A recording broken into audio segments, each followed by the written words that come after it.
Hi అండి, welcome back to Kalyani అభిరుచి. ఇవాల్టి special recipe Telangana special bagara rice. కొత్తగా కుకింగ్ నేర్చుకునే వాళ్ళకైతే ఈ రెసిపీ వీడియో యూజ్ అవుతుంది. బగారా రైస్ చేసుకోవడానికి హాఫ్ అన్ అవర్ ముందే బియ్యాన్ని కడిగి పెట్టుకోవాలి.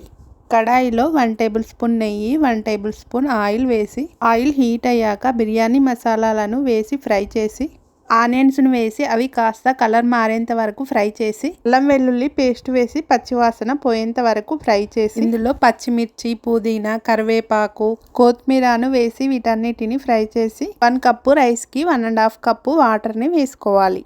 వాటర్ ఇలా మరిగాక ఇందులో నిమ్మరసాన్ని పిండి కడిగి పెట్టుకున్న బియ్యాన్ని వేసుకొని 6-7 నిమిషాలు హై ఫ్లేమ్లో పెట్టి ఉడికించి మీడియం ఫ్లేమ్లోకి పెట్టుకోవాలి. ఎసరంతా పోయి పైకి ఆవిరి వస్తున్నప్పుడు స్టవ్ ఆఫ్ చేసుకోవాలి. ఇలా పువ్వుల్లాంటి బగారా రైస్ రెడీ అవుతుంది.